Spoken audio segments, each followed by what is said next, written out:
Saya berpikir monumen yang terhebat dalam suatu pemerintahan adalah kalau dia bisa meninggalkan suatu sistem begini. Suatu pembangunan suatu bangsa tentunya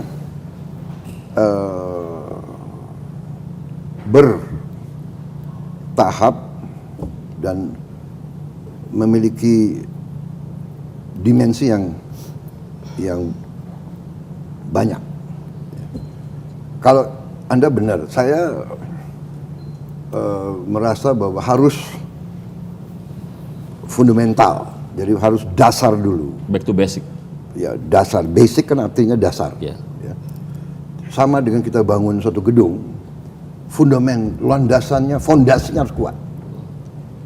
Jadi saya merasakan dari kecil bahwa masalah pangan itu sangat fundamental. Kalau kita lihat pemerintah itu jatuh dan bangun, kuncinya itu adalah masalah pangan. Bisa nggak menjamin pangan untuk rakyatnya? Ya. Saya kira demikian sebetulnya. Dan setelah saya berkembang, ya saya jadi dewasa, saya mengalami, saya baca dan saya alami, ternyata bahwa ideologi apapun yang kita hanut, agama apapun yang kita hanut, saya kira setiap warga, setiap anggota suatu masyarakat yang diberi peran sebagai pemimpin, ya, apapun agamanya, apapun sukunya, apapun ideologinya, yang pertama adalah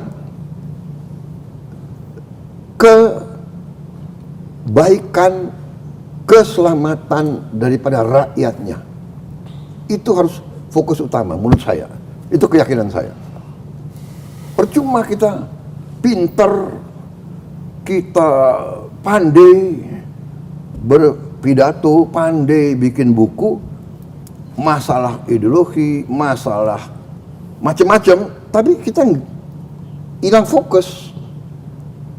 Jadi itu keyakinan saya. Karena itu, ya saya berpikir monumen yang terhebat dalam suatu pemerintahan adalah kalau dia bisa meninggalkan suatu sistem fundamental yang menjamin pangan, menjamin energi, menjamin air, dan di ujungnya lapangan kerja, pendidikan, kesehatan, dan suatu masyarakat, suatu negara yang berfungsi dengan berhasil. Itu monumen yang terbaik menurut saya. Yeah. Menurut saya. Tapi jangan salah, infrastruktur penting. Jadi saya terus saja, saya merasa beruntung, I'm lucky, dalam arti saya jadi presiden. Berapa hal-hal yang berat telah dilakukan oleh pendahulu saya gitu loh. Ya, saya bukan di sini sok minta bahwa saya menyenangin orang, tidak. Saya merasa Bung Karno punya jasa mempersatukan ratusan suku. Bagaimana? Jangan kita lihat sekarang. Kita lihat tahun 40, 56, ya kan? Apakah Bung Karno punya kesalahan? Ya pasti ada kelemahan. Pak Harto, dia punya jasa. Bagaimanapun kita swasembada pangan pertama, dia membangun Bimas, Inmas, membangun Bulog, membangun macam-macam lah kredit usaha rakyat yang micro financing. Yang pertama Pak Harto itu, BRI. Yunus dari Bangladesh dapat Nobel Prize. Yunus belajar ke Indonesia, ya kan? Kalau tidak salah dulu kreditnya namanya Canda Kulak, ya kan? Benar kan? Udah lama banget. Lama banget nggak denger. Udah lama banget nggak denger. Ya kan, Canda Kulak itu Pak Harto canangkan, koperasi dan sebagainya. Habibie meletakkan dasar Demokrasi. iptek, ya kan? Gus Dur bagaimanapun bisa mengkumandangkan toleransi, pemimpin agama Islam. Tapi yang berani membela kaum minoritas sampai dengan dia taruh anggotanya menjaga gereja, vihara, pura. Ini kan memberi contoh yang luar biasa menurut saya sih. Iya kan? Dulu saling curiga kan begitu kan. Dan ingat beliau dimaki-maki dulu karena beliau ke Israel. Dimaki-maki, ternyata sebetulnya beliau jauh di depan kita semua. Beliau tuh mau membuka dialog dengan siapapun, ya. Ibu Megawati harus kita akui, penyelesaian kasus-kasus apa itu, BPPN, ribuan perusahaan yang kolaps, kan beliau yang apapun ya, mungkin beliau punya penasihat-penasihat yang hebat, tapi itu kan keputusan beliau. Ini harus diakui.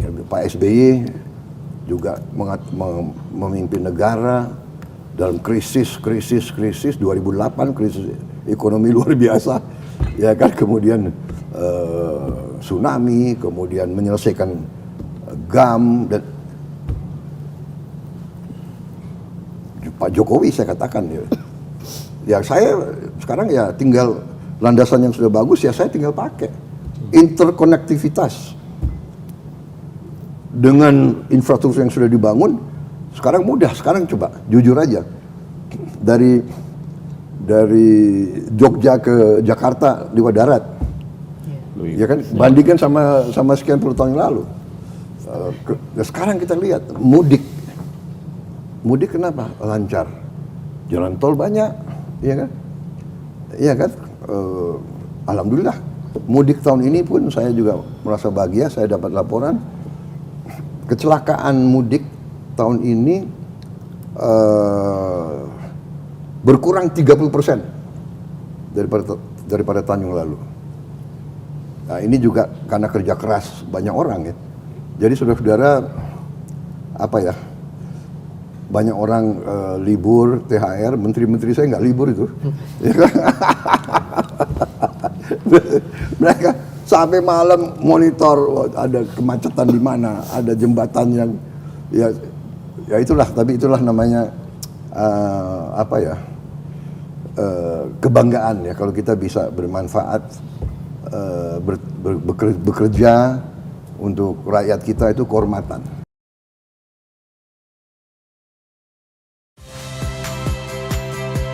Saya Friska Clarissa. Saksikan program-program Kompas TV melalui siaran digital, pay TV, dan media streaming lainnya. Kompas TV, independen, terpercaya.